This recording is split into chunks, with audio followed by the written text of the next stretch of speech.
Moon repeatedly highlighted the need for Seoul to advance its relations with Southeast Asian countries. With the new Southern policy, his administration hopes to do just that. Jung-hee explains how it will help improve trade as well as coordination in dealing with North Korea issues. Strengthening ties with India and Southeast Asian countries.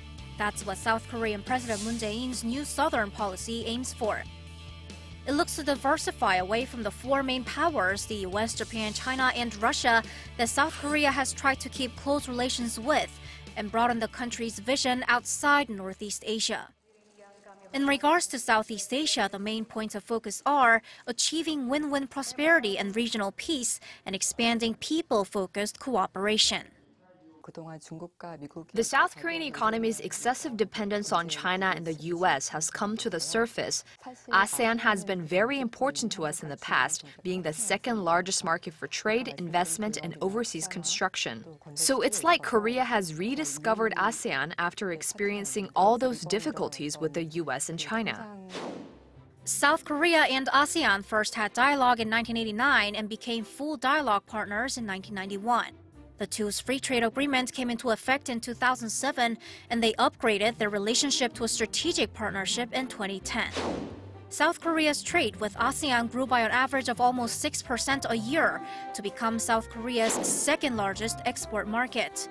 Trade with ASEAN now accounts for over 13% of Korea's total trade, hitting almost $120 billion a year. Seoul hopes to increase that to over $200 billion by 2020, which is as much as its current trade with Beijing. The economies of South Korea and ASEAN are mutually complementary, with comparative advantage in different areas. If Southeast Asia's resources and labor and Korea's capital and technology come together, they can lead to a high synergy effect. To sell goods to South Korea or to global firms, Southeast Asian companies need to produce goods that meet global quality standards at competitive prices. But it's difficult for them to achieve that in a short period of time.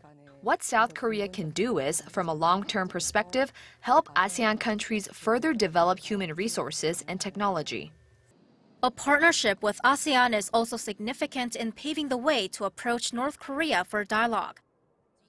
ASEAN countries are on the same page as South Korea and others in banning nuclear weapons programs in the region. Calling their region a nuclear weapon-free zone, they adopted a non-proliferation statement at the East Asia Summit last year to urge Pyongyang to completely abandon its nuclear and ballistic missile programs. But what's more important is that all 10 ASEAN member states have diplomatic relations with the reclusive North, and some, for example Vietnam, followed communist principles in the past. They could be closer to Pyongyang than Seoul.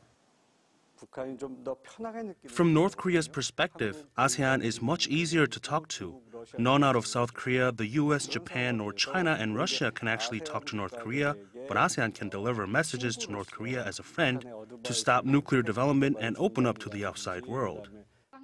The Moon Jae-in administration is the first South Korean government to officially proclaim a foreign policy measure specifically targeting ASEAN. It's expected to not only diversify Seoul's diplomacy and increase its leverage on the international stage, but also to bring about a new type of partnership that South Korea has never had before. South Korea's relationship with ASEAN is different from the ones it has with the US, China, or Japan. They are all strong powers, and South Korea had to seek a relationship based on survival and security. But ASEAN is different. They both stand at an equal status, so they can be true partners and make joint efforts to actually do something together. South Korea hopes to advance diplomatic relations with ASEAN to the same level as its relations with the US, China, Japan, and Russia. Working on people, prosperity, and peace, 26 years of diplomatic relations will continue to get stronger and deeper. Jung-hee, Arirang News.